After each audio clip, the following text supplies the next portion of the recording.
Hello everyone, welcome to the new video of my channel. आज हम लोग class 12th का एक इम्पॉर्टेंट टॉपिक पढ़ेंगे। इस वीडियो में हम लोग vector form of Coulomb's law पढ़ने वाले हैं। ठीक है, vectors form of Coulomb's law and उसकी लिमिटेशन भी पढ़ेंगे। कूलम्स लॉ हमारा हर जगह पे वैलिड नहीं है। एक इंपॉर्टेंट लॉ जरूर है इलेक्ट्रोस्टैटिक की फील्ड में, लेकिन वो इलेक्ट्रोस्टैटिक तक ही रेस्ट्रिक्ट करता है। ये इसकी एक लिमिटेशंस हैं। तो ऐसी कई सारी और लिमिटेशंस हम लोग इस वीडियो में कवर करने वाले हैं और करेंगे एक इंपॉर्टेंट टॉपिक जिसके ऊपर न्यूमेरिकल्स बहुत आते हैं कूलम्स लॉ के, जिसका नाम है प्रिंसिपल ऑफ सुपरपोजिशन। क्या होता है, ये कैसे होता है, और फिर इन्हीं टॉपिक पे बेस्ड कंप्लीट कूलम्स लॉ के न्यूमेरिकल की वीडियो मैं सेपरेट बनाऊंगा। तो आई होप कि पहले आप लोग इसको देख लें, क्योंकि वेक्टर फॉर्म कई बार पूछी जाती है कि वेक्टर फॉर्म को रिप्रेजेंट कैसे किया जाता है, कैसे आती है ये। और बहुत से बच्चों को इसमें डाउट भी होता है कि वेक्टर फॉर्म आई कैसे। तो आइए स्टार्ट करते हैं Coulomb's law in vector form. देखिए, सबसे पहले हम लोग क्या करते हैं, एक कोऑर्डिनेट मान लेते हैं लाइक दिस। ये हमारा कोई कोऑर्डिनेट सिस्टम है और यहां पर दो चार्जेस मान लेते हैं भाई। ठीक है, दो charges, let's say this is charge Q1 and this one is charge Q2। कहीं पे भी मान सकते हो आप। तो ये मान लेते हैं हम लोग position A, this is position B, और ये चार्ज प्लस का Q1 मान लीजिए और ये चार्ज प्लस का Q2 मान लीजिए। ठीक है, ऑब्वियसली इनके बीच में कुछ ना कुछ दूरी होगी। पहले इस इन जो ये जो चार्ज हमने रखे हुए हैं, इनकी पोजीशंस क्या है वो देखिए। तो ये ओरिजिन से अगर हम देखें, ये ओरिजिन से यहां पर है, यानी कि क्योंकि ये चार्ज वन है तो लेट से इसकी जो पोजीशन वेक्टर है इसको हम लोग R1 से डिनोट कर देते हैं, क्योंकि यहाँ पे हमारी पोजीशंस वेक्टर होंगी। हम लोग यहाँ पे लिखते हुए चलते हैं पहले। तो ये हो जाएगा R1 वेक्टर, दैट इज, अगर ओरिजिन मेरा O है तो ये हो जाएगा OA, और इसको हम लोग कहेंगे position vector of charge Q1, है ना। पोजीशन वेक्टर किसका है, ये Q1 का है। और सेम इसी तरीके से ओरिजिन से इस चार्ज Q2 का भी पोजीशन वेक्टर होगा कुछ R2 vector. So R2 vector is nothing but OB, है ना। ये क्योंकि वेक्टर फॉर्म में तो उसको भी वेक्टर फॉर्म में लिख लीजिएगा। ये हो जाएगा पोजीशन वेक्टर ऑफ Q2, है ना, चार्ज Q2। आपको इस तरीके से नहीं, आपको पूरा लिखना पड़ेगा। ये बोर्ड में अलाउड नहीं होता है ना, पोजीशन को ऐसे, है ना, नीचे करके लिखना। ठीक है, अच्छा, ये दोनों की पोजीशन है, तो यानी कि ये जब बॉडी ये इस पर फोर्स लगाएगी तो देखिए कैसे फोर्स लगा रही होगी। थोड़ा फोर्सेस के बारे में बात करना पहले तो ये जो बी है ये ए पर कुछ ऑपोजिंग फोर्स लगा रही होगी। जैसे इनको ज्वाइन करती हुई जो लाइन है वो तो ये वाली होगी, है ना। और यहाँ पर जो फोर्स काम कर रही होगी वो कुछ ऐसी फोर्स होगी ऊपर की तरफ। ये क्या है, force on one due to two. This is the force on one due to two. और सेम इसी डायरेक्शन में, ऑपोजिट डायरेक्शन में हमारी एक और फोर्स काम कर रही होगी, कूलम्स फोर्स, जो कि सेकंड बॉडी पे काम कर रही है, F(2) due to one. Clear है, तो इनको भी हम लोग मेंशन कर लेते हैं यहाँ पर। तो F(1)(2) क्या है, it is force on body A due to B. ठीक है जी, ए बॉडी पर बी की वजह से। और F(2)(1) क्या है, force on body B due to A. ठीक है, अगर आप ध्यान से देखें यहां पर, तो ये एक ट्रायंगल की तरीके से बन रहा है। देखो पोजीशंस हम लोगों ने दिखा तो दी है, लेकिन इसकी अगर हम लोग वैल्यू देखें तो ये कुछ ऐसा वेक्टर होगा ना, ये यहां से ये ऐसे, और ये भी कुछ ऐसे ही वेक्टर होगा। ठीक है, लेट्स से ये यहां से इधर की तरफ जा रहा है, हाँ, ये इधर की तरफ जा रहा है। आप फोर्स, किसी की भी फोर्स की बात कर सकते हो। अगर आप ध्यान से देखो तो ये को इनिशियल वेक्टर्स हैं, है ना, को इनिशियल वेक्टर्स हैं, कोई बात नहीं। अच्छा, इसके लिए अगर आप देखो, आप कैसे भी ले सकते हो इसको। मान लेते हैं हमने इसका जो पोजीशन है वो कुछ ऐसा लिया है।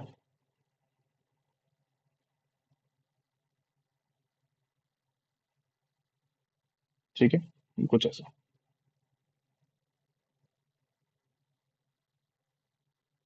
ठीक है, इसको दूसरे उससे बना देते हैं ताकि कंफ्यूजन ना हो, है ना। वाइट से कर देते हैं। तो ये पोजीशन वेक्टर, एक्चुअली में ये पोजीशन वेक्टर नहीं है, ये डिस्प्लेसमेंट वेक्टर है। जो कि आर लेट्स से 1 2, क्योंकि 1 से 2 की तरफ हम लोग बढ़े, R12 की तरीके से हमारा बिहेव कर रहा है। और इसका एरो मैंने नीचे की तरफ, आप इसको R21 भी बना सकते हैं, नीचे से ऊपर की तरफ है ना, एरो ऊपर की तरफ होता है। अगर आप ध्यान से देखें तो ये एक ट्रायंगल बन रहा है। और ट्रायंगल किस तरीके से बन रहा है, ये इसका टेल, इसका हेड, इसके हेड से एक और वेक्टर स्टार्ट हुआ है ये वाला। और देखिए रिजल्टेंट, अगर मैं ये वाला R2 को रिजल्टेंट की तरीके से ट्रीट करूं तो ये रिजल्टेंट वेक्टर हमारा R2 माना जाएगा। हमारा ट्रायंगल लॉ क्या कहता था, ट्रायंगल लॉ कहता था कि अगर कोई भी दो वेक्टर्स इस तरीके से अरेंज हों कि पहले वाले का, जैसे मान लीजिए ये वेक्टर ए है, तो पहले वाले के हेड पर दूसरे वाले का टेल आए, और जो दोनों वेक्टर्स हैं वो ट्रायंगल की दो साइड्स को रिप्रेजेंट कर रहे हैं, तो जो रिजल्टेंट है वो दोनों ट्रायंगल की तीसरी साइड को रिप्रेजेंट करेगा, बट इन ऑपोजिट ऑर्डर। यानी कि ये ऐसे गया, ये ऐसे गया, तो ये ऐसे आना चाहिए था, बट ये रिवर्स ऑर्डर में लगेगा, तो ये हो जाएगा हमारा रिजल्टेंट वेक्टर। रिजल्टेंट को हम लोग क्या लिख सकते हैं, रिजल्टेंट हो जाता है हमारा ए प्लस बी। हाँ, सेम इसी तरीके से अगर आप देखिए तो ये पहले वेक्टर की टेल, ये पहले वेक्टर का हेड, इस पहले वेक्टर के हेड से दूसरे वेक्टर की टेल जुड़ गए, तो यानी कि हम लोग क्या लिख सकते हैं यहां पर, हम लोग लिख सकते हैं R1, है ना, R1 वेक्टर प्लस इसकी टेल, तो R12 vector will be equals to the resultant. Resultant कौन होगा यहाँ पे, R2 वेक्टर। ठीक है, तो यानी कि R12 की वैल्यू क्या हो जाएगी हमारे पास, R2 माइनस R1। ठीक है, यानी कि अगर बॉडी ए से बी की तरफ डिस्प्लेस करवाएं तो फाइनल पोजीशन हमारी बी वाली बन जाती है, तो इसलिए इसको R2 लिखा गया है, R2 माइनस R1, तो फाइनल माइनस इनिशियल। आप ऐसे भी इसको बोल सकते हो, कैसे भी आप इसको समझ लीजिए, है ना। बहुत से लोग इसको फाइनल माइनस इनिशियल करके समझ लेते हैं, बहुत से लोग इसको ट्रायंगल लॉ लगा के समझते हैं, आपकी मर्जी, आप जैसे चाहो वैसे, बस आपको समझ में आना चाहिए, वैसे आप इसको लिख सकते हो। अच्छा, अगर R12 माइनस R1 वेक्टर है, तो क्या मैं ऐसे लिख सकता हूं, क्या मैं R21 वेक्टर को R1 vector minus R2 vector लिख सकता हूं, बिल्कुल ऐसा लिख सकता हूं हम लोग। तो फिर हम लोग इसको कैसे लिखेंगे, देखिए जरा, इसको रिप्रेजेंट कैसे करेंगे, कि अलोंग अलोंग ए बी, ये ए बी, ए से बी की तरफ अलोंग ए बी, हमारे पास जो यूनिट कैप रहेगी, जो डायरेक्शन रहेगी, वो क्या रहेगी, R1 से 2 यूनिट कैप, है ना। यही तो डायरेक्शन है भाई, ए से बी की तरफ अगर मैं चलता हूं तो R12 यूनिट कैप, और उसको कैसे रिप्रेजेंट करते हैं यूनिट कैप को, R12 vector divide by modulus of R12। ठीक है, तो इसको आप कैसे रिप्रेजेंट करेंगे, R12 वेक्टर डिवाइड बाय, इसको आप कैसे लिख सकते हो, ये वेक्टर फॉर्म में ही है ना, क्योंकि मॉडुलस है, तो ये कितना हो जाएगा, R2 vector minus R1 vector. Clear है, इसको आप और कैसे लिख सकते हो, R12 vector will be equals to R1, ये हमारा मॉडुलस था, तो हमने इस पर वेक्टर साइन हटा दिया। ठीक है जी, ऐसे ही सेम अलोंग अलोंग बी ए क्या लिखा जाएगा, R21 कैप, तो R21 vector modulus of R21 of vector will be equals to R21 vector divided by modulus of R1 minus R2, that is in vector form, या फिर इसको हम लोग लिख सकते हैं R21 vector divide by R2। ठीक है, आई होप कि यहां तक बातें आपको क्लियर हुई होंगी। तो ये हमने रिप्रेजेंट करने का, कैसे हम लोग लिख सकते हैं वैसे हमने लगाया। अब अगर आप ध्यान दीजिए कि 1 से 2 की तरफ अगर मैं बढ़ता हूं, 1 से 2 की तरफ जो फोर्स काम कर रही है, उस फोर्स का नाम है 2 1, और 2 से 1 की तरफ जो फोर्स लग रही है उसका नाम है 1 2। ठीक है, तो F21 क्या है, it is a force on F21, it is a force on B due to A। ठीक है, F21 is a force due to B on B due to A. ठीक है, तो हम लोग इसको कैसे लिख सकते हैं, since F21 is a force on 2 due to 1 acting along, किसके अलोंग एक्ट कर रही है, देखो बी पर जो एक्ट कर रही है वो ए से बी की तरफ कर रही है, यानी कि ए बी, एक्टिंग अलोंग ए। तो इस फोर्स को मैं कैसे रिप्रेजेंट कर सकता हूं, F 21 vector will be equal to, देखिए फोर्स का फॉर्मूला हमने कूलम्स लॉ में पढ़ा हुआ है। अगर आपको कूलम्स लॉ नहीं पता है कि होता क्या है, इसका कैसे मैथमेटिकल फॉर्म आता है, तो आप पिछली वीडियो देख सकते हैं। उसका जो लिंक है मैं आपको डिस्क्रिप्शन में प्रोवाइड कर दूंगा, एज वेल एज जो इस वीडियो का लास्ट एंड क्रेडिट आएगा वहां पर भी आपको उस वीडियो का लिंक मिल जाएगा। नहीं तो आप मेरे चैनल पर जाइए, प्लेलिस्ट खोलिए इलेक्ट्रोस्टैटिक्स की, वहां पर आपको इलेक्ट्रिक चार्जेस एंड फील्ड की, वहां पर आपको वो वीडियो मिल जाएगा। कूलम्स लॉ बहुत डिटेल में मैंने एक्सप्लेन किया हुआ है, ठीक है। उसका जो फॉर्मूला बना था वो क्या बना था, के Q1 Q2, क्योंकि ये तो सारी स्केलर क्वांटिटी है तो इसको एज इट इज रहेंगी। लेकिन जो फॉर्म है हमारी ये वाली, तो ये क्या हो जाएगा आर, क्योंकि ये देखो 2 से 1 की तरफ लग रहा है, यानी कि अलोंग ए बी लग रहा है, तो ए बी के लिए कौन सा आएगा, R12, this will be R12 का स्क्वायर, R12 वेक्टर का स्क्वायर, ठीक है। और यहां पर जो इसकी डायरेक्शन है वो क्या आ जाएगी, R12 कैप, ठीक है। तो ये क्या हो जाएगा हमारा, फिर इसको कैसे लिख सकते हैं हम, के Q1 Q2 by R12 square into, इस यूनिट कैप को हम लोग क्या लिख सकते हैं, R12 vector divide by R2 minus R1, ये हमारा रिप्रेजेंट हो गया इन वेक्टर फॉर्म, कूलम्स लॉ। तो इसको हम लोग और कैसे लिख सकते हैं, इसको हम लोग और कैसे लिख सकते हैं, देखिए F21 F21 will be equals to k Q1 Q2 k Q1 Q2 by R12, है ना। R12 का देखो यहां पर स्क्वायर है, लेकिन इसको तो मैं केवल R12 भी लिख सकता हूं, तो ये क्या हो जाएगा, R12 वेक्टर बाय R12, ये स्क्वायर था यहाँ पर, है ना। तो इसको और कैसे लिखा सकता, के Q1 Q2 बाई R12 का क्यूब इंटू R12 का वेक्टर, ठीक है। तो ये हो जाएगी हमारी force on two due to one, force on two due to one.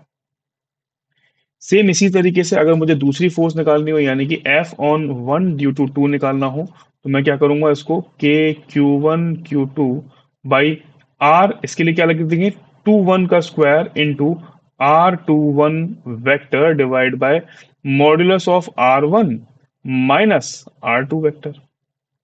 और इसको और कैसे लिखा जा सकता है, के Q1 Q2 बाय R21 का square into R21 vector divide by R21।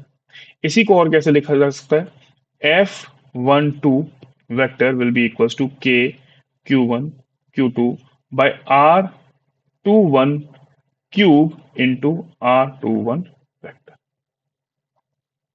तो ये हमारी होती है vector form of Coulomb's law. इसके अकॉर्डिंग इसके अकॉर्डिंग जो हमारी फोर्सेस होती हैं F1 से 2, ये एक्चुअली में ऑपोजिट डायरेक्शन होती है विद द फोर्स 2 to 1। अगर आप देखें ध्यान से डायग्राम वाइज भी हम लोग इसको ऐसे ही रिप्रेजेंट कर रहे हैं, F12 will be the opposite force of F21, है ना, क्योंकि यहाँ पे डिस्प्लेसमेंट उल्टा हो रहा है। अब देखो R12 को हम लोग कैसे लिख रहे हैं, R2 माइनस R1, और R21 को हम लोग कैसे लिख रहे हैं, R1 माइनस R2। तो यानी कि दोनों ही सेम चीजें हैं, बस माइनस का फर्क है, एग्जैक्टली मैग्नीट्यूड वाइज इक्वल नहीं है, मतलब मैग्नीट्यूड वाइज इक्वल है बट डायरेक्शन का फर्क है। जैसे R12 मान लीजिए हुआ 2, तो R21 कितना हो जाएगा, माइनस का 2, है ना। मैग्नीट्यूड वाइज सेम रहेंगे ये, लेकिन डायरेक्शन यहाँ पे ऑपोजिट होंगे, इसलिए हमने कहा कि फोर्स भी हमारी ऑपोजिट हो जाएंगे, ठीक है। तो ये हमारा Coulomb's law in vector form था। आई होप कि आपको इसको समझ में आया होगा।